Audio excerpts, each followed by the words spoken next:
Era quase meia-noite quando Ezequiel apagou o cigarro na borda da janela e acelerou o caminhão mais um pouco. O motor roncava feio, reclamava, mas ele conhecia aquele barulho de cor. Era só o carburador pedindo atenção, não era nada que fosse parar a viagem.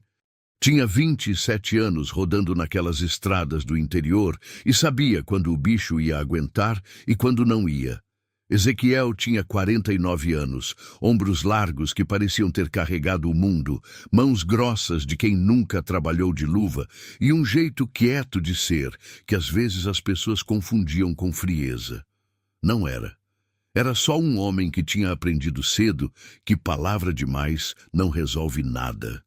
Vivia sozinho num quartinho de aluguel, na cidade de Queimadas, lá no agreste baiano, e criava os 2 filhos, Samuel, de 17 anos, e Davi, de 14, praticamente sem ajuda de ninguém. A mãe dos meninos, Noemi, tinha ido embora 8 anos atrás, sem deixar muito endereço, e ele tinha engolido aquela pedra do jeito que pôde, trabalhando mais. A estrada naquela noite era a BR-116, num trecho que os moradores da redondeza chamavam de Baixa da Égua, um nome que todo mundo sabia de onde vinha, porque naquele trecho a pista afundava entre 2 morros, sem luz nenhuma, e o vento que vinha do sertão batia de lado feio. Era o tipo de lugar que os caminhoneiros mais experientes atravessavam rápido, sem parar, porque ali o movimento era zero e qualquer coisa esquisita era difícil de explicar depois. Ezequiel ia pensar nisso, não parar ali por nada, quando os faróis iluminaram uma figura no acostamento. Ele pisou no freio antes de decidir. Foi o instinto que mandou o pé, não a cabeça. O caminhão foi parando devagar, rangendo, e os faróis foram enquadrando a cena aos poucos. Uma mulher jovem, de vestido escuro, descalça, com uma sacola amassada na mão direita e uma criança pequena no colo, acenando com o braço erguido no escuro. Ela estava chorando. Ezequiel viu isso mesmo antes de abrir a porta, a forma como o ombro dela sacudia, o jeito que a cabeça baixava um pouco entre os soluços. Ficou parado 1 segundo com a mão na maçaneta.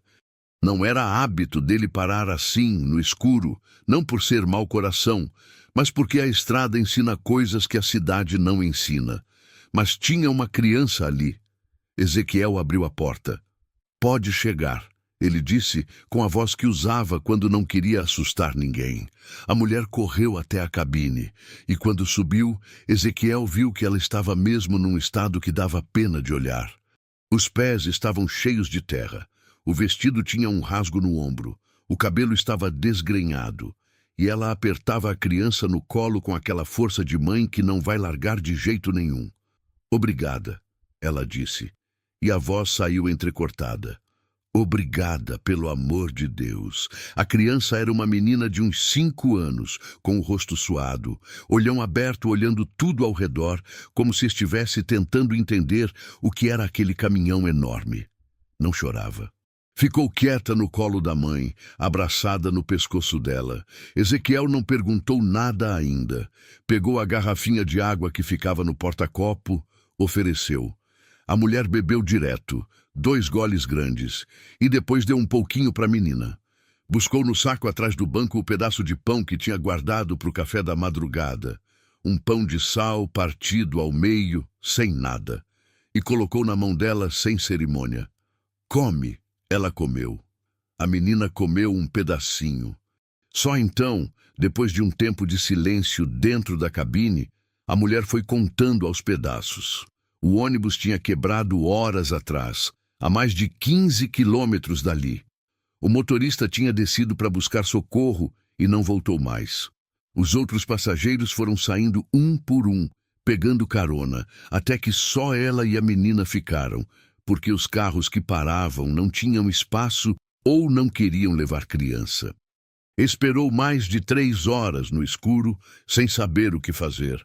"Meu celular ficou sem bateria", ela disse baixinho, como se fosse uma confissão.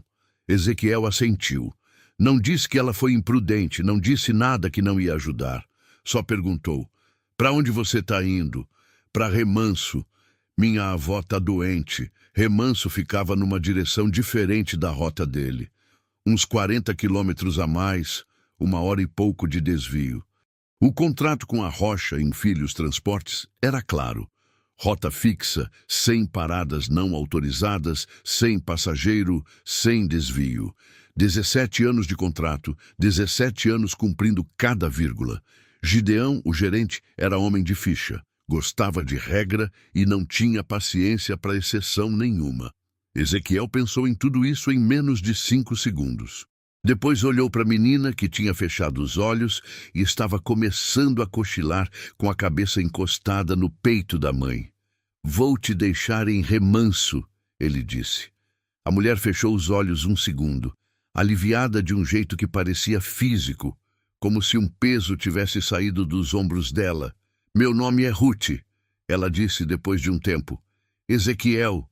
Obrigada, Ezequiel. De verdade. Ele não respondeu. Colocou o câmbio na marcha certa e seguiu pela estrada escura, com o motor roncando e as estrelas do sertão iluminando a pista feito uma coisa viva. Ruth tinha 28 anos. Ezequiel notou isso sem querer. A forma como ela segurava a menina, a firmeza na voz mesmo quando estava chorando, o jeito de olhar a estrada com atenção, como quem está acostumada a não depender de ninguém. Não era do tipo que ficava esperando as coisas caírem do céu. A menina dormiu o resto do caminho. Quando chegaram em Remanso, já passava da 1 da manhã. Ruth deu o endereço da avó, uma rua no centro da cidade, e quando desceram, Ezequiel ajudou a carregar a sacola até o portão. A avó, uma senhora velhinha que apareceu na porta com um roupão e olhos de quem não tinha dormido, recebeu Ruth com um abraço longo e silencioso. Vai com Deus, Ezequiel disse, já voltando para o caminhão. Espera, Ruth chamou. Ele parou. Você vai ter problema por causa disso? Ezequiel pensou 1 segundo antes de responder. Não vai dar nada não, ele disse, mas não acreditava nisso enquanto falava. Dirigiu a noite toda para chegar no destino com o menor atraso possível. Entregou a carga no depósito às 6 da manhã, com 40 minutos de atraso. Não mentiu no relatório, mas não detalhou o desvio. Pensou que ia passar despercebido. Era um desvio pequeno, uma coisa de gente comum, uma decisão que qualquer homem de bem tomaria. Estava errado. Quando chegou à sede da Rocha em Filhos no começo da tarde, Gideão já estava na porta. Gideão tinha 52 anos, barriga grande, bigodão aparado e um jeito de cruzar os braços no peito que todo mundo que trabalhava com ele conhecia bem. Era o jeito que ele tinha quando ia dizer alguma coisa que não ia ser boa. Preciso de você na sala agora, Gideão disse. A sala era pequena, com uma janela para um corredor sem graça e cheirava a café velho e papel. Gideão ficou de pé, não convidou Ezequiel para sentar.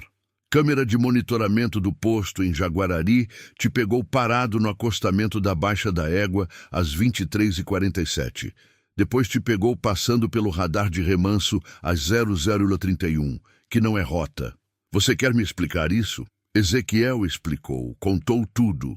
A mulher, a criança, o ônibus quebrado, o celular sem bateria. Falou sem florear, da forma como costumava falar. Gideão ouviu de braços cruzados, sem mudar a expressão. Você sabe que é proibido, ele disse quando Ezequiel terminou. Sei. Passageiro não autorizado, desvio de rota, atraso na entrega. São 3 quebras de contrato na mesma viagem. Era uma mulher com criança pequena, Gideão, no escuro da estrada de madrugada. Não me interessa o que era. O que me interessa é o que o contrato diz. Ezequiel olhou para ele. Não com raiva, não ainda, mas com aquela clareza de quem está entendendo como as coisas são, de verdade, sem ilusão nenhuma. Então, tô demitido? Eu conversei com o Moisés. Você está demitido, sim. O chão não sumiu debaixo dos pés de Ezequiel. Não fez isso porque ele não deixou. Respirou fundo, uma vez só, e ficou parado, 17 anos. Tinha entrado naquela empresa com 32, quando Samuel ainda estava no berço e Davi nem existia. Tinha feito de tudo para ser o melhor funcionário que eles tinham. Nunca faltou, nunca chegou atrasado, nunca deu trabalho. Entregou carga no meio de enchente, dirigiu com febre, passou o Natal na estrada sem reclamar. E foi exatamente no dia que fez a única coisa verdadeiramente certa que tinha feito em muito tempo que levou o carão mais pesado da vida. Pode assinar a papelada no RH amanhã, Gideão disse. Ezequiel saiu da sala sem bater a porta. Foi para o caminhão, que ainda estava no pátio, e ficou sentado no banco por uns 20 minutos sem fazer nada. Olhava para frente, para nada, com as mãos espalmadas no volante. O caminhão cheirava a borracha queimada e a couro velho, um cheiro que ele conhecia melhor do que o cheiro de qualquer casa em que já viveu. Ia ter que entregar as chaves amanhã. Pensou nos meninos. O aluguel vencia em 3 semanas. Samuel tinha acabado de entrar no cursinho e Davi estava precisando de óculos faz tempo. Mas Ezequiel tinha ficado empurrando isso com a barriga porque sempre tinha uma conta mais urgente. Agora não tinha mais salário para empurrar nada. Pegou o celular e ligou para Samuel. Oi, pai. Filho, preciso te contar uma coisa. Contou tudo. Samuel ficou quieto do outro lado por um tempo longo. A gente vai dar um jeito, o menino disse, com uma voz que tentava parecer firme, mas tremia nas bordas. Vai sim, Ezequiel respondeu. Pode deixar com o pai. Desligou o telefone, ficou olhando para o painel por mais um instante. Depois desceu, entregou as chaves para o segurança do pátio e foi embora a pé. A notícia correu feito pólvora na cidade. Queimadas tinha uns 40 mil habitantes. E naquele tamanho de cidade, o que acontece com um aparece na boca de 20 antes do fim do dia. No bar da praça, na fila do banco, na porta da padaria, o pessoal comentava que o Ezequiel tinha sido mandado embora por ter ajudado uma mulher perdida na estrada. Mas a maioria das pessoas que conhecia Ezequiel ficou com um gosto amargo na boca, porque sabiam que esse homem nunca tinha dado trabalho para ninguém. E a única vez que saiu da linha foi para não deixar uma mãe com uma criança sozinha num trecho escuro de estrada. O que ninguém sabia, naquele momento, era que Ruth também estava ouvindo. Ela tinha chegado em remanso de madrugada, cuidado da avó doente no dia seguinte, e quando ligou o rádio no quarto da velha, para ter um som de fundo, enquanto dobrava a roupa, pegou uma rádio local do interior que estava falando exatamente sobre o caso. Cada um tinha uma versão um pouco diferente, mas o centro era o mesmo, e o centro era injusto demais para não chocar. Uns ficavam indignados, outros davam de ombros. Falavam o nome dele, falavam da transportadora. Falavam que ele tinha sido demitido por pegar passageiro. Ruth ficou parada com a roupa na mão, ouvindo. A menina Miriam, sentada no chão brincando com um cordão de sapato, olhou para a mãe com os olhos arregalados, porque conhecia aquele silêncio dela. Sabia que quando a mãe ficava assim, era porque alguma coisa estava pesando por dentro e era melhor esperar. Ruth colocou a roupa no cesto, devagar. Depois pegou a bolsa, pegou a mão da filha e disse: Vamos sair um pouquinho, minha flor. Mas Ezequiel não sabia disso. Ezequiel estava em casa, sentado na cama, com a conta do aluguel na mão e o número do banco no celular aberto, tentando descobrir de onde ia tirar dinheiro para não deixar os filhos na rua. Naquela noite, quando os meninos já tinham ido dormir, o celular vibrou na mesinha ao lado. Era um número que ele não reconhecia. Deixou tocar. O número ligou de novo, imediato. E de novo, Ezequiel pegou. Alô? Boa noite, disse uma voz feminina do outro lado. Posso falar com Ezequiel? É ele. Aqui é Ruth. Você me deu carona na Baixa da Égua há 3 dias. Ezequiel ficou 1 segundo sem falar. Lembro, ele disse. Eu fiquei sabendo o que aconteceu. Você foi mandado embora por causa de mim. Eu fui mandado embora por causa de uma regra idiota, ele disse. Não foi sua culpa. Eu preciso fazer alguma coisa. Não precisa fazer nada. Ezequiel. Ela parou, como se estivesse escolhendo as próximas palavras com cuidado. Eu vou à transportadora amanhã. Vou falar com quem mandou você embora e contar o que de fato aconteceu. Ezequiel abriu a boca para dizer que não adiantava nada, que Gideão era homem de regra e não ia mudar de ideia por nada. Mas antes que falasse, a linha ficou em silêncio. Ela tinha desligado, ficou olhando para o teto por um bom tempo. Depois colocou o celular na mesinha, se virou para o lado e fechou os olhos. O que Ruth não tinha dito, o que ele não sabia e nem imaginava, era que ela não era uma mulher qualquer. Ela não tinha contado nada sobre si mesma naquela viagem. Nem o sobrenome, nem de onde era, nada. Só o nome e o destino. E Ezequiel não tinha perguntado mais do que o necessário, porque não era do tipo de homem que faz pergunta para cobrar depois. Mas Ruth carregava um sobrenome que abria portas e fechava conversas do sertão inteiro. Um sobrenome que Ezequiel só ia descobrir no dia seguinte, e que ia virar o pouco chão que ainda restava debaixo dos seus pés. Ruth chegou à sede da rocha, com Filhos Transportes no dia seguinte às 10 da manhã. Com a menina Miriam na mão e uma determinação no jeito de andar que qualquer pessoa na calçada perceberia de longe. Ela tinha deixado a avó com a vizinha, tinha acordado cedo, tinha se arrumado sem exagero, uma blusa branca simples, uma calça de sarja, o cabelo preso, e tinha vindo de ônibus desde Remanso porque não era do tipo que esperava as coisas se resolverem sozinhas. A recepcionista, uma moça jovem, com unhas pintadas de vermelho, olhou para ela com o jeito automático de quem recebe pessoas o dia inteiro e disse que o gerente estava em reunião e que ela podia deixar seu nome, que ele retornava depois. Ruth disse que ia esperar. A recepcionista quis argumentar, mas algo na voz de Ruth, calma demais para ser descaso, a fez recuar.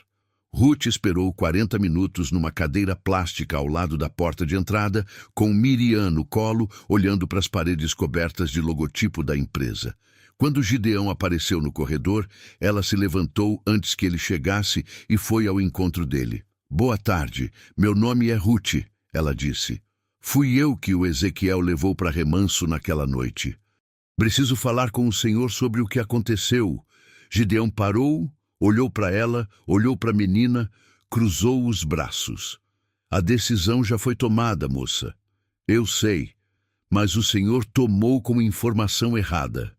A conversa aconteceu em pé, no corredor mesmo, porque Gideão não a convidou para sentar e Ruth não pediu. Ela contou tudo. O ônibus quebrado, as horas de espera, a criança, o celular sem bateria. Contou com calma, sem drama, apenas os fatos, um atrás do outro. Disse que não havia passageiro clandestino. Havia uma situação de necessidade e um homem que tomou a decisão certa." Gideão ouviu com o rosto fechado. "A empresa tem regras", ele disse. "Regras existem por uma razão. O senhor acha que a razão da regra é deixar mulher com criança de 5 anos numa estrada escura de madrugada? Não é isso que eu disse. Mas foi isso que aconteceu quando o senhor aplicou a regra."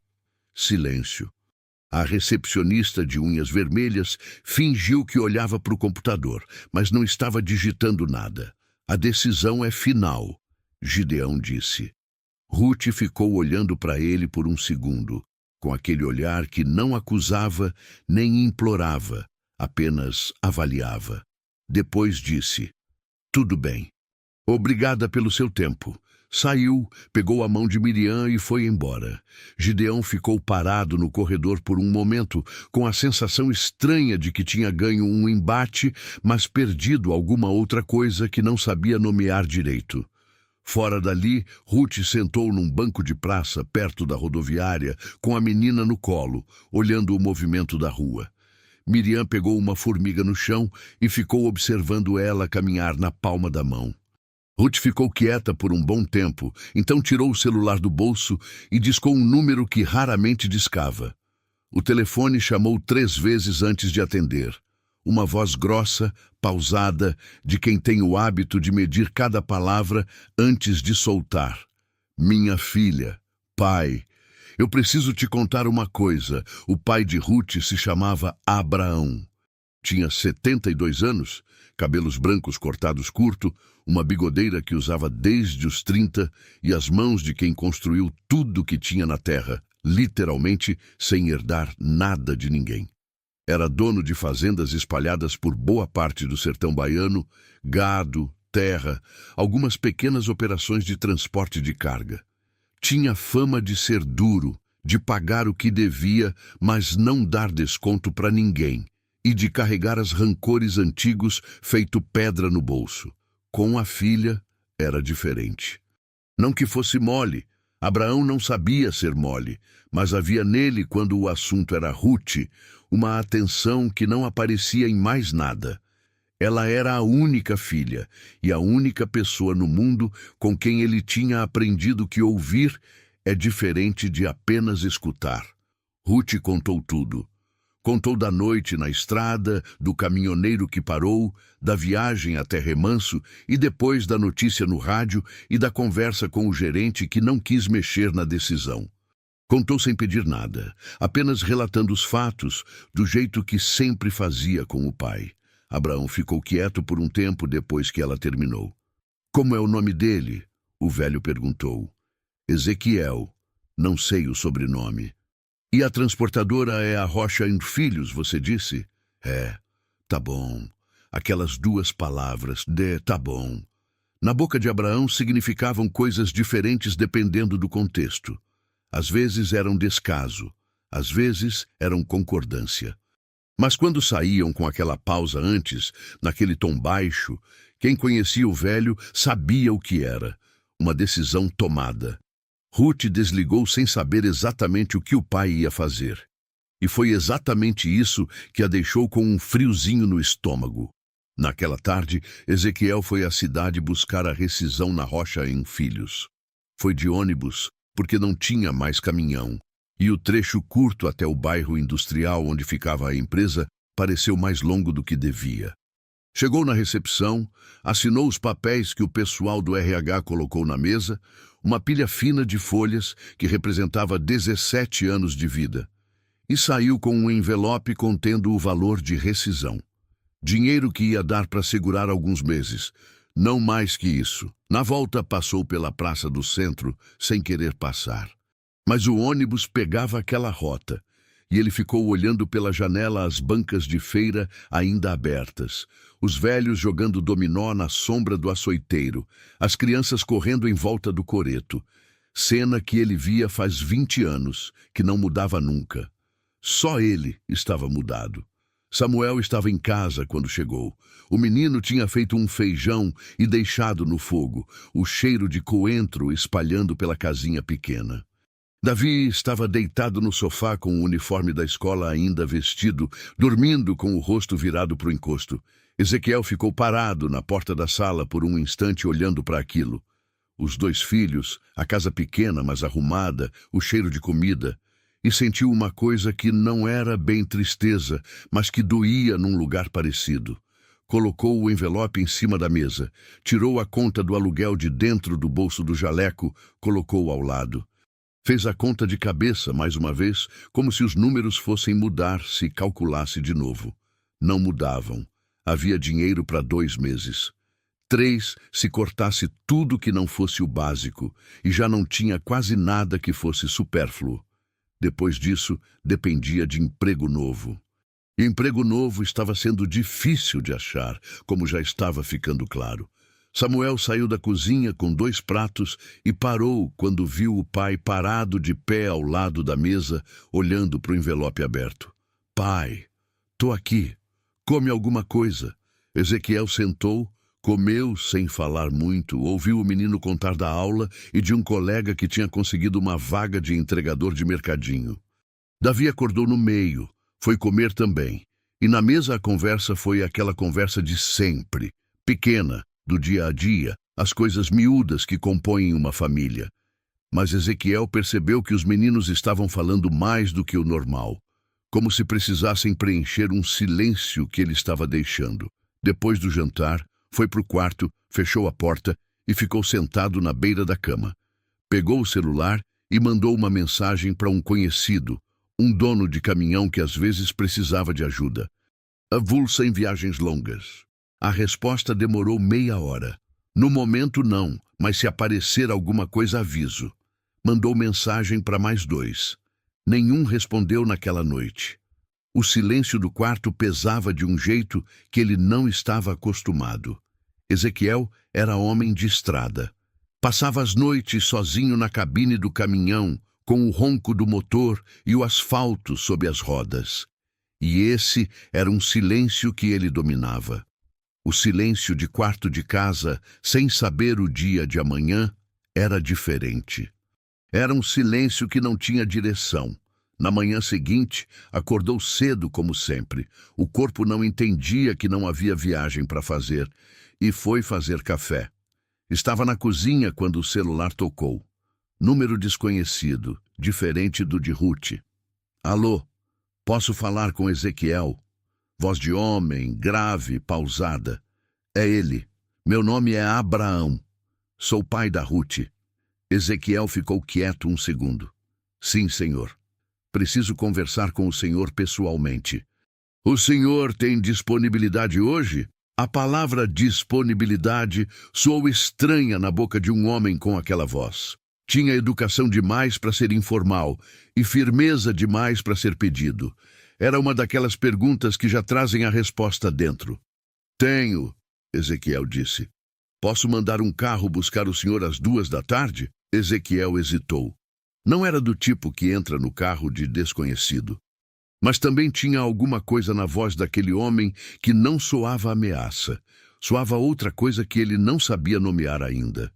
Pode dar o endereço que eu vou por conta própria, Ezequiel disse. Houve uma pausa do outro lado.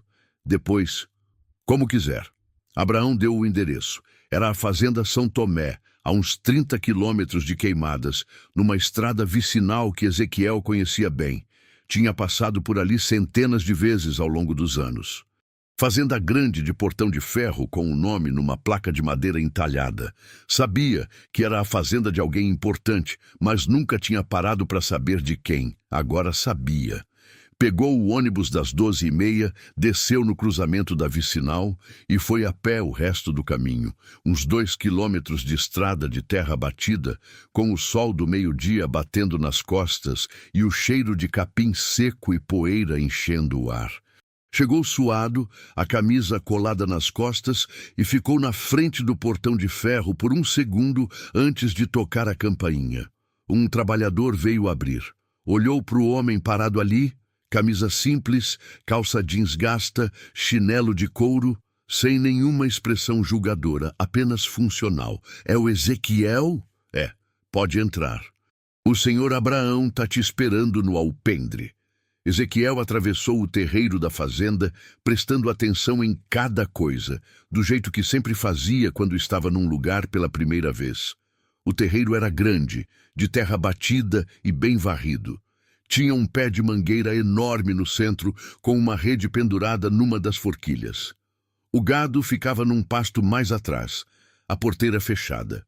Da cozinha saía um cheiro de carne temperada. Abraão estava sentado numa cadeira de balanço no alpendre, de calça de tecido, camisa de botão aberta no colar, alpercata de couro. Era um homem que tinha a presença física de quem nunca precisou fazer muito barulho para ser notado. A estatura não era grande, mas havia nele uma solidez que ocupava o espaço ao redor. Os 2 homens se olharam antes de se aproximar.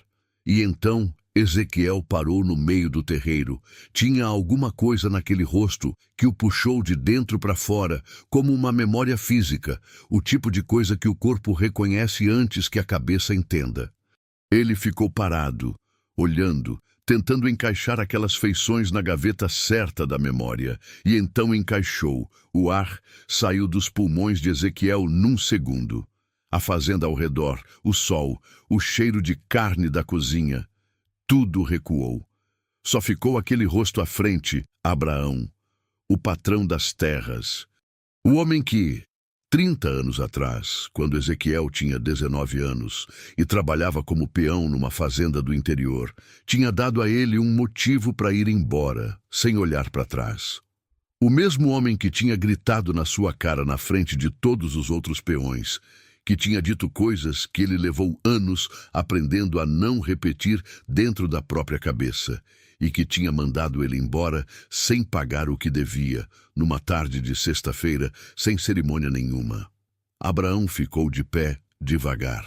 E pelo jeito como o rosto do velho foi mudando aos poucos, primeiro a confusão, depois o reconhecimento, e então uma coisa que não era bem culpa, mas que se parecia muito com ela, ficava claro que a memória tinha chegado nele também. Os dois ficaram ali parados no terreiro, separados por uns 10 metros de terra batida e 30 anos de silêncio, sem saber quem devia falar primeiro. E foi a menina Miriam que quebrou o silêncio. Ela apareceu correndo pela porta do alpendre com os pés descalços, uma boneca de pano na mão, e parou ao ver um homem desconhecido parado no terreiro. Também estava olhando. Olhou para o avô, olhou para o homem. Depois correu para dentro sem falar nada, com aquela agilidade de criança que sente o peso do ar ao redor sem entender de onde vem. Ruth apareceu na porta logo atrás da filha. Viu o pai. Viu Ezequiel parado no meio do terreiro. Olhou de um para o outro, sentindo que havia alguma coisa entre os dois que ela não tinha sido avisada. "O que está acontecendo?" Ela perguntou baixinho.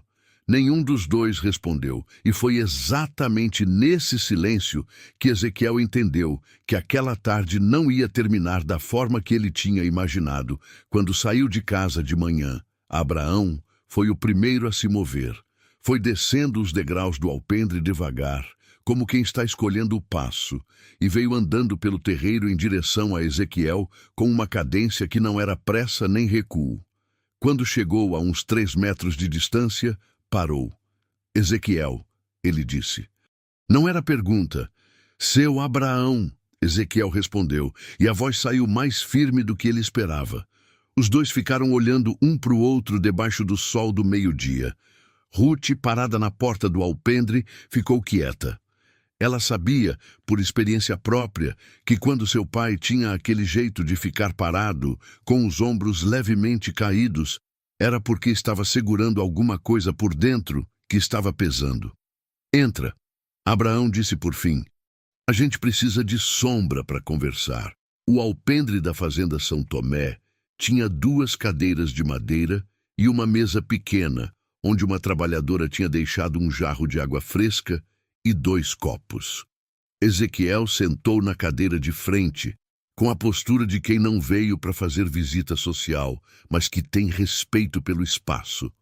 Abraão ficou um segundo parado antes de sentar, como se ainda estivesse arrumando dentro de si o que precisava dizer. Ruth se sentou num banco mais afastado, com Miriam no colo. A menina tinha voltado com a boneca de pano e ficou ocupada trançando o cabelo de cana da boneca sem prestar atenção na conversa, mas sentindo que havia silêncio demais no ar para simplesmente ignorar. "Você se lembrou de mim?" Abraão disse. Não era pergunta. "Me lembrei. Há quanto tempo você mora em Queimadas?" "Faz uns 20 anos. Abraão assentiu, olhando para o copo de água que tinha pegado, mas não estava bebendo. "Eu soube do seu caso pela Ruth", ele disse, "mas não sabia que era você. Só entendi quando te vi entrar pelo terreiro." Ezequiel ficou quieto. "Eu errei com você", Abraão disse, direto, sem enfeite, sem preparação. 30 anos atrás, eu errei com você do jeito mais simples que existe. Fui injusto. Gritei na sua cara por uma coisa que não foi culpa sua. Mandei você embora sem pagar o que era seu por direito, e nunca fiz nada para corrigir isso." As palavras pousaram no ar do alpendre feito pedra. Ezequiel olhou para o velho por um segundo. A raiva que tinha achado que tinha engolido já faz tempo estava lá. Não tão grande quanto antigamente, não tão quente, mas estava. Era uma raiva velha, do tipo que a gente carrega no canto do peito sem perceber, porque aprendeu a não olhar para ela toda hora. "Por que você gritou na minha cara naquele dia?" Ezequiel perguntou. A voz saiu calma, mas havia uma coisa embaixo da calma que qualquer pessoa presente podia sentir. Abraão levou um tempo para responder. porque eu era orgulhoso e achava que isso era virtude. Achava que mostrar força era mostrar quem mandava, e que quem mandava tinha que mandar em tudo, no gado, na terra e nas pessoas. Fez uma pausa. Levei tempo para entender que força de verdade não funciona assim. O que fez o Senhor entender? Abraão levantou os olhos e olhou para Ezequiel de frente. A Ruth, ele disse simplesmente. Ruth, ao ouvir o nome, ergueu a cabeça. Havia na expressão do pai um cansaço honesto que ela reconhecia, o cansaço de quem carregou peso por muito tempo e estava finalmente colocando no chão. Quando a mãe dela foi embora, Abraão continuou baixo. Eu fiquei sozinho com uma criança de 5 anos. E a primeira coisa que percebi foi que com criança não dá para mandar igual ao que eu mandava nos peões. Criança não obedece por medo, obedece por confiança. E eu não sabia fazer confiança. Tive que aprender. Silêncio. O vento mexia na folhagem do pé de mangueira lá fora, fazendo um som macio que contrastava com o peso da conversa. Eu não vim aqui esperando pedido de desculpa. Ezequiel disse. Fui chamado para conversar sobre outra coisa. É verdade. Mas eu não conseguia falar de outra coisa sem falar disso antes. Abraão olhou para o copo outra vez.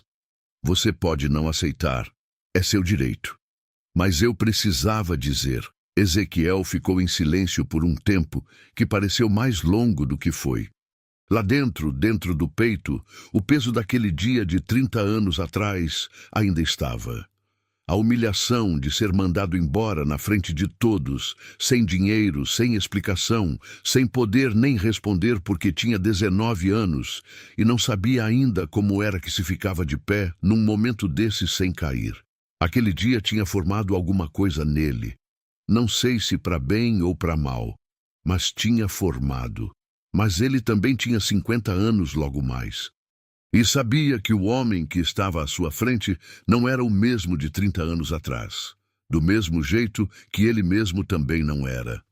Eu aceito. Ezequiel disse. Abraão fechou os olhos por um segundo. Depois abriu. Obrigado, disse o velho com uma voz que tinha perdido a grossura que usava normalmente. Ruth, no banco mais afastado, estava olhando para Miriam para não deixar os olhos ficarem brilhando na frente dos dois. Depois disso, a conversa mudou de assunto com aquela naturalidade de quando a parte difícil já foi dita e o ar ficou mais leve. Abraão contou que conhecia os donos da rocha em Filhos faz tempo. O Moisés, o dono, era homem que fazia negócio com a fazenda há anos, transporte de gado, entrega de ração. Disse que ia visitar Moisés pessoalmente. O que o senhor vai dizer para ele?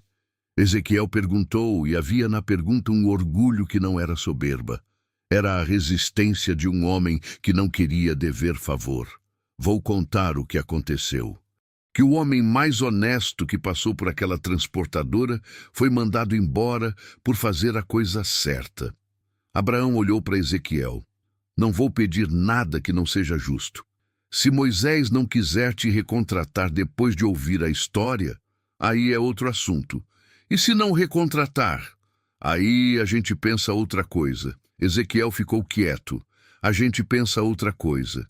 Dito por um homem como Abraão, com as propriedades que tinha, não era ameaça nem promessa vaga. Era a declaração de quem tinha recursos suficientes para transformar um problema em solução, se quisesse. E aquilo era exatamente o tipo de coisa que deixava Ezequiel desconfortável. Eu não preciso de ajuda para arranjar emprego, ele disse. Eu sei disso. Abraão não se defendeu. Mas você foi prejudicado por causa da minha filha. Isso é diferente de pedir favor. Isso é corrigir uma injustiça. A distinção pousou com peso. Ezequiel ficou com ela na cabeça.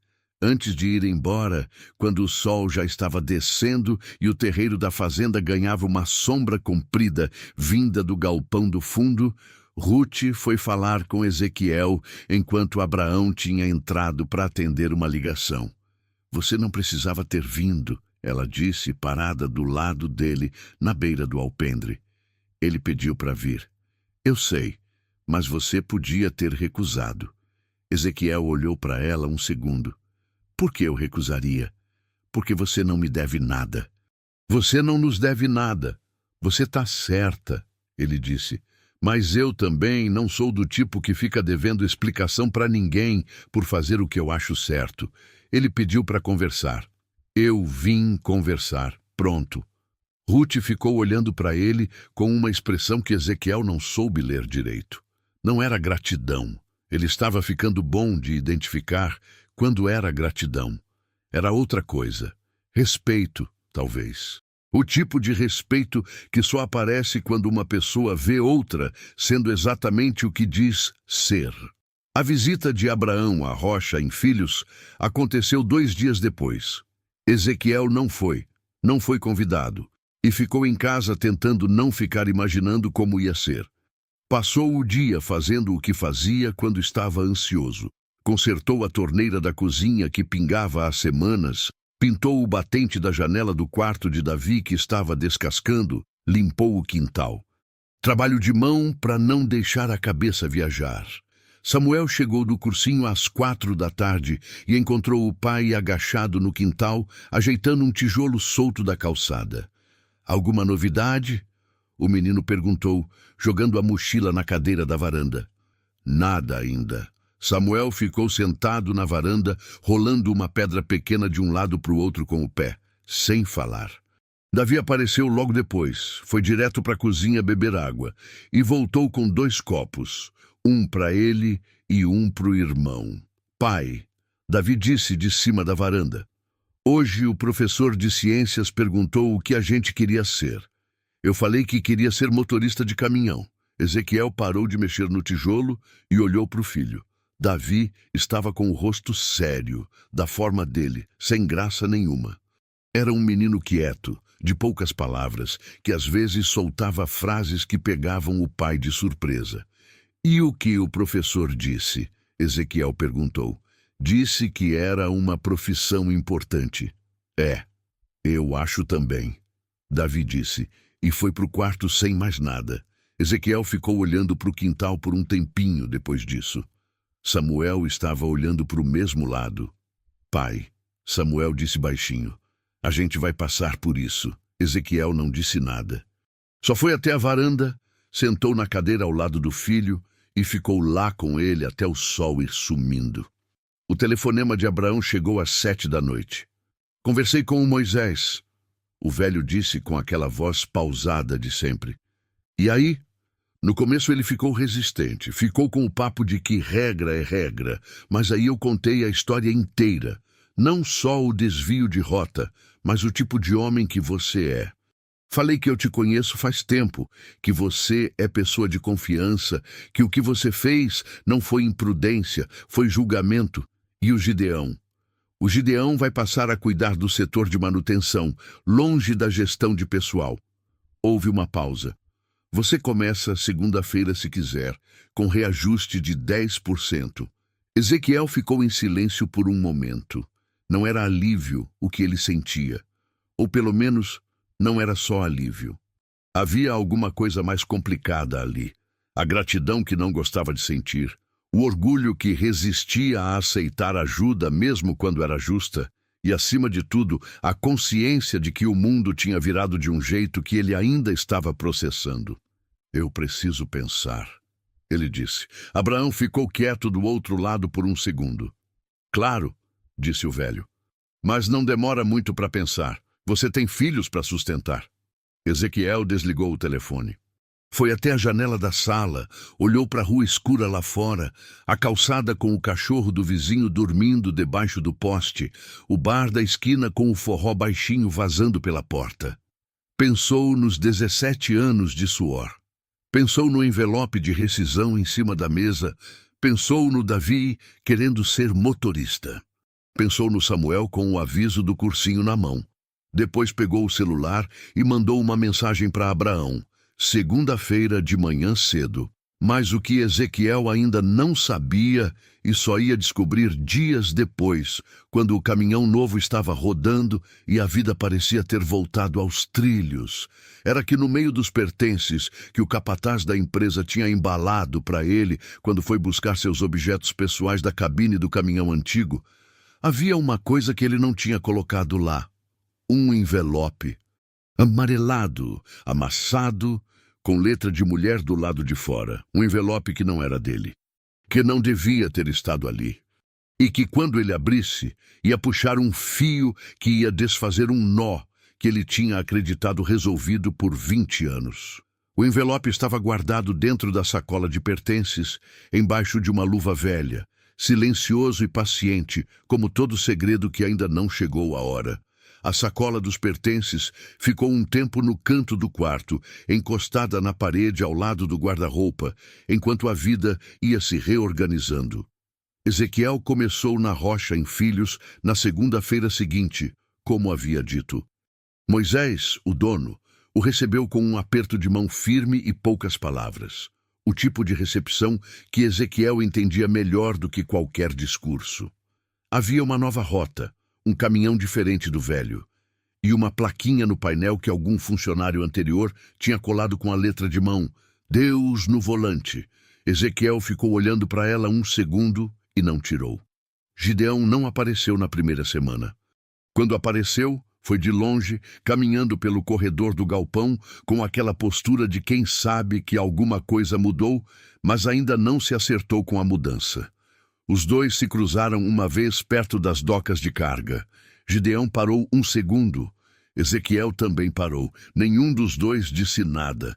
Depois cada um seguiu o seu caminho, e foi o suficiente. Os dias foram passando com aquela regularidade que Ezequiel gostava. Acordar cedo, o café rápido, a estrada. Samuel continuou no cursinho. Davi continuou sendo Davi. Quieto, observador, com aquele jeito de aparecer na hora certa com uma palavra que valia por 10. A torneira da cozinha estava consertada, o batente da janela estava pintado e o aluguel estava pago. Era uma vida simples. E simples era o que Ezequiel sabia viver. Foi numa tarde de quarta-feira, 3 semanas depois de ter voltado ao trabalho, que ele, por fim, abriu a sacola dos pertences. Não tinha motivo específico para abrir naquele dia. Só que estava dobrando a roupa limpa e a sacola estava no caminho, e ele pensou que já era hora de ver o que havia lá dentro antes de guardar ou jogar fora. Tirou uma lanterna velha, um par de luvas de couro, um caderninho de anotações de viagem, um chaveiro sem chave e, por último, enfiado no fundo debaixo das luvas, um envelope, amarelado, amassado nas bordas, com uma letra cursiva do lado de fora que ele reconheceu num segundo, porque havia passado anos olhando para aquela letra. Recados colados na geladeira, listas de compra, o cartão de aniversário de Samuel que a criança tinha guardado por anos numa gaveta. Era a letra de Noemi.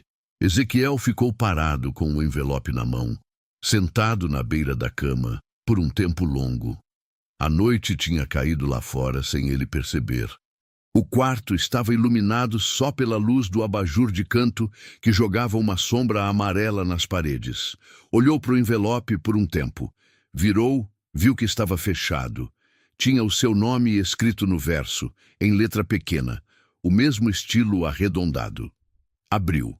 Havia uma folha dobrada em 3 dentro, com letra miúda que encheu o espaço todo de cima a baixo.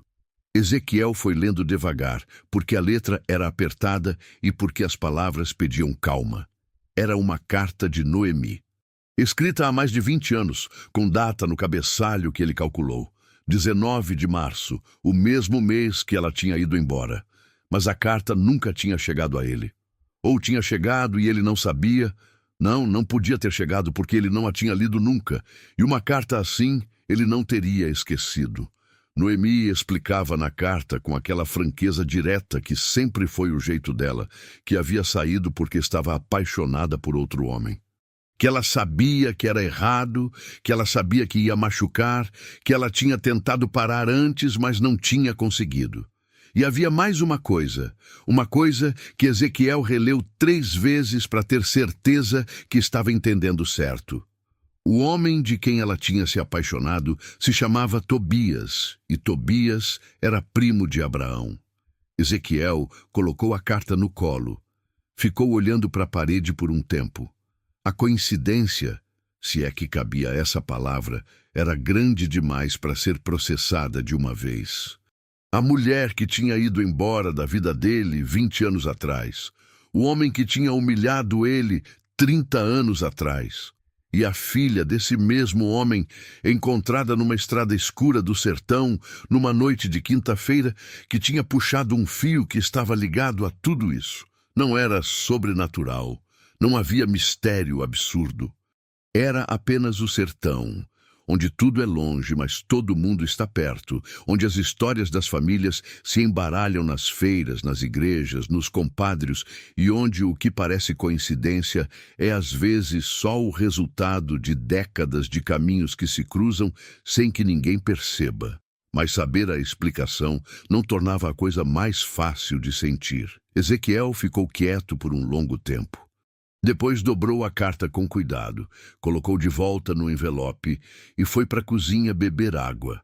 Estava na cozinha quando Samuel apareceu, saindo do quarto com o caderno de estudo na mão. Pai, você tá bem? Tô. Você tá com uma cara. Que cara? A cara que você fica quando tá pensando em coisa pesada. Ezequiel olhou para o filho. Samuel tinha 17 anos e os olhos do pai. Havia nele uma percepção que às vezes assustava, porque era madura demais para a idade que tinha. Tem umas coisas do passado que às vezes aparecem sem avisar. Ezequiel disse com cuidado. Não é nada de ruim, é só coisa do tempo. Samuel ficou olhando por um segundo. A gente resolve, o menino disse com aquela frase que tinha virado quase um lema entre os dois. A gente resolve. Ezequiel repetiu. Naquela noite, deitado no escuro, ele ficou pensando em Noemi. Não com raiva. Fazia tempo que a raiva dela tinha se transformado em outra coisa, uma tristeza seca, do tipo que não chora mais, mas que não some completamente. Pensou em por que a carta nunca tinha chegado. Imaginou ela escrevendo aquilo tudo, dobrando, colocando no envelope, talvez até chegando a colocar no correio, e alguma coisa no caminho indo errado, a carta se perdendo, ficando em algum canto de arquivo de transportadora por acidente e encontrando Ezequiel 20 anos depois dentro de uma sacola de pertences de um caminhão que não era mais dele. De manhã cedo, antes de sair para trabalhar, ele ligou para Ruth. Ela atendeu no segundo toque. Ezequiel? Aconteceu alguma coisa? Preciso te contar uma coisa. Ele disse, não é urgente, mas preciso te contar pessoalmente. Quando você tiver um tempo, hoje à tarde eu passo por Queimadas. Pode vir aqui em casa. Ela veio às 4 da tarde, com Miriam segurando um desenho que tinha feito no papel, todo coberto de rabisco colorido que a menina disse ser um caminhão. Ezequiel colocou o desenho na geladeira com um ímã. Ruth olhou para aquilo com um sorriso que ela não estava esperando sentir. Sentaram na varanda. A tarde estava gostosa, com aquela brisa do fim de tarde que o Agreste às vezes dá de graça. O tipo de tarde que faz as pessoas ficarem quietas, olhando para o horizonte. Ezequiel contou tudo. Contou a carta, contou o nome de Tobias, contou o que havia entendido sobre as histórias que estavam embaralhadas. Contou com calma, sem drama, sem acusação. Ruth ouviu sem interromper, com o rosto muito quieto. Quando ele terminou, ela ficou em silêncio por um tempo. Tobias era primo do meu pai, ela disse por fim. Eles se afastaram quando eu era muito pequena. Eu sabia que existia uma história antiga, mas nunca soube o quê. Meu pai nunca falou. Seu pai talvez nem saiba da carta. Provavelmente não sabe. Os dois ficaram quietos por um tempo, ouvindo Miriam lá dentro, que tinha encontrado uma caixa de lápis de cor na sala e estava fazendo mais desenhos no chão. O que você vai fazer com a carta? Ruth perguntou.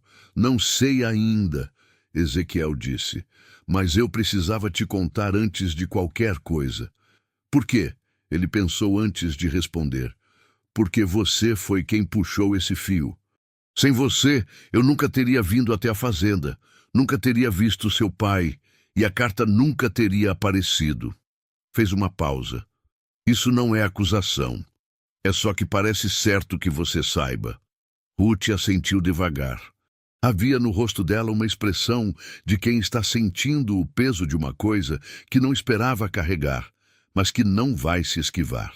Eu preciso conversar com o meu pai, ela disse. Eu sei. Hoje. A conversa de Ruth com Abraão aconteceu naquela noite, no alpendre da fazenda, enquanto Miriam dormia no quarto da avó que tinha vindo para uma visita. Ruth contou sobre a carta. Abraão ficou ouvindo com o rosto fechado, do jeito que ficava quando alguma coisa o pegava de surpresa. Não raiva, mas concentração total. Quando ela terminou, o velho ficou em silêncio por um tempo que pareceu enorme. Tobias, ele disse por fim, quase para si mesmo. Você sabia que ele tinha ficado com a mulher do Ezequiel? Abraão balançou a cabeça. Não soube na época. Soube depois, anos depois, quando o Tobias me procurou com um problema de dívida. Me contou a história sem detalhe. Só disse que tinha ficado com uma mulher casada e que tinha dado errado. Fez uma pausa. Eu não sabia que era o Ezequiel. Nunca liguei os pontos. Você cortou relação com o Tobias por causa disso? Abraão ficou quieto por um instante. Cortei por outras razões também. Ele era um homem que não assumia o que fazia. Pausa. Mas isso não muda o que eu fiz com o Ezequiel há 30 anos. São coisas separadas. Pai. Ruth olhou para o pai de frente. O Ezequiel merece saber que você sabia dessa história, mesmo que não soubesse que era ele. Abraão ficou quieto por um longo tempo, olhando para o escuro do terreiro lá fora. A noite do sertão estava cheia de estrelas, sem nuvem, com o barulho dos grilos e o cheiro de terra molhada de uma chuva que tinha caído mais cedo. Eu sei, ele disse por fim, e ele vai saber. 2 dias depois, Abraão foi pessoalmente à casa de Ezequiel em Queimadas. Chegou às 9 da manhã. Antes de Ezequiel sair para trabalhar, bateu na porta com a mão aberta. Ezequiel abriu e ficou olhando para o velho por um segundo. Atrás dele, na cozinha, o cheiro de café passado na hora. Entra, seu Abraão. Sentaram na sala pequena, onde havia um sofá de tecido, uma mesa com toalha quadriculada e um crucifixo pequeno na parede que Ezequiel tinha ganho de uma tia mais velha. Abraão contou o que sabia sobre Tobias. Não com detalhe, não com julgamento, mas com a honestidade de quem está colocando na mesa o que tinha escondido sem querer. Assista até o final. Você não vai se arrepender. Comente de onde você está ouvindo essa história e se inscreva no canal para apoiar esse trabalho. Sua ajuda é muito importante. Ezequiel ouviu tudo com as mãos fechadas nos joelhos, olhando para o chão. Quando Abraão terminou, ficou quieto por um tempo. Você podia não ter me contado, Ezequiel disse. Podia, mas ia ser uma mentira por omissão. E eu já fiz omissão demais com você. Abraão parou. Isso não muda o que a Noemi fez, nem o que o Tobias fez. Mas você merecia saber tudo o que eu sabia. Ezequiel ficou em silêncio por um longo tempo. 20 anos, ele tinha carregado a saída de Noemi como um mistério sem explicação. Ela tinha ido embora e ele nunca tinha sabido o porquê. Não de verdade, não com detalhe. Tinha inventado razões, tinha se culpado em alguns momentos, tinha se desculpado em outros. A carta tinha respondido à pergunta que ele tinha desistido de fazer. E agora sabia que a pergunta tinha uma resposta maior do que esperava. Uma resposta que envolvia o homem sentado à sua frente e um passado que nunca estava completamente guardado. Eu não guardo raiva da Noemi. Ezequiel disse por fim com a voz calma. Ela fez o que fez. Eu criei os meninos. Eles cresceram bem. Pausa. E eu não guardo raiva do Senhor pelo que o Senhor soube e não sabia que era eu. Abraão levantou os olhos. Guarda do Tobias? Ele perguntou. Ezequiel pensou. Não sei, ele disse honestamente. Mas isso é problema meu. Não dele, não do Senhor. Os dois homens ficaram um tempo em silêncio. Era um silêncio diferente do silêncio do terreiro da fazenda, mais íntimo, mais pesado, do tipo que só acontece dentro de casa, num espaço pequeno, com a luz do sol entrando pela janela de vidro simples. Samuel apareceu na porta da cozinha com 2 copos de café na mão. Olhou para o homem desconhecido sentado no sofá, depois para o pai, e colocou os copos em cima da mesinha sem perguntar nada. Só antes de sair disse: "Tem pão se quiser, seu moço." Abraão olhou para o menino com uma expressão que era quase surpresa. "É igual ao pai," ele disse baixinho. "Pior," Ezequiel respondeu, e foi a primeira vez em muito tempo que ele sorriu assim, de lado, com aquele canto da boca que Samuel também tinha. Nas semanas seguintes, as coisas foram se assentando do jeito que as coisas se assentam quando as histórias antigas finalmente encontram um lugar onde ficar. Ruth continuou aparecendo em queimadas de vez em quando, com pretexto às vezes, sem pretexto outras. Levava Miriam, que tinha ficado encantada com a casa de Ezequiel por causa do quintal com uma goiabeira, e ficava lá embaixo da goiabeira catando as frutas caídas com uma seriedade que fazia qualquer adulto sorrir. Samuel acabou ensinando a menina a jogar dominó numa tarde de chuva. E Davi ensinou ela a fazer um aviãozinho de papel que voava mais do que o normal. Ezequiel não declarou nada para Ruth. Não foi do tipo de coisa que se declara com palavras. Foi do tipo de coisa que se constrói aos poucos. Presença, respeito, o silêncio de 2 pessoas que não precisam preencher cada minuto com conversa. Abraão observava tudo isso da distância que o orgulho de pai permite. Não disse nada para a filha, não disse nada para Ezequiel. Mas certa tarde, quando Ruth foi à fazenda buscar umas coisas da avó, o velho disse só: "Ele é igual ao que eu deveria ter sido quando tinha a idade dele." Ruth não respondeu, mas levou a frase consigo no caminho de volta. A carta de Noemi, por fim, foi guardada por Ezequiel, numa caixinha pequena de madeira que ficava no topo do guarda-roupa. Não jogou fora, não guardou por raiva ou saudade. Guardou porque era parte da história, e a história era dele. Toda ela, as partes boas e as partes difíceis juntas. Numa noite de sábado, quase 6 meses depois daquela noite na Baixa da Égua, Ezequiel estava na varanda depois do jantar, com uma caneca de café, ouvindo o som do forró que saía do bar da esquina, como sempre saía toda sexta e todo sábado. A rua estava quieta, o cachorro do vizinho dormindo debaixo do poste, como sempre fazia. Ruth estava sentada no banco de madeira ao lado, com os pés dobrados embaixo do corpo, olhando para o mesmo nada que ele olhava. Miriam dormia lá dentro no quarto de Davi, que tinha cedido a cama com uma naturalidade que fez Ezequiel olhar para o filho diferente por um segundo. "Você parou o caminhão naquela noite porque viu a Miriam no colo." Ruth disse, mais para si mesma do que para ele. "Vi você primeiro. Depois vi ela. Mas foi ela que fez você frear de vez?" Ezequiel pensou. "Foi a ideia de passar direto," ele disse. "A ideia de passar e não parar. Isso que eu não consegui." Ruth ficou quieta por um tempo. "Você perdeu o emprego por causa disso. E recontratei. Com o aumento. Você encontrou o homem que te fez mal há 30 anos. E fiz as pazes. Você descobriu por que a Noemi foi embora. E aprendi a segurar isso no lugar certo. Houve um silêncio entre os dois que tinha uma textura boa, do tipo que não precisa de mais nada para fazer sentido. Então foi bom parar?" ela perguntou. Ezequiel olhou para ela de lado com aquele meio sorriso. "Já foi bom parar tem um tempo," ele disse. Ruth virou a cabeça e olhou para ele. E havia naquele olhar uma coisa que os dois reconheceram ao mesmo tempo, sem precisar nomear, como quem finalmente acha um caminho que estava procurando sem saber que estava procurando.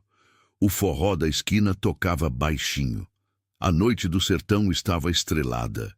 E Ezequiel, que havia passado a vida toda na estrada, sem nunca ter uma razão boa para voltar para casa antes do horário, sentiu pela primeira vez em muitos anos que estava exatamente onde precisava estar. Não de bandeja, não sem custo.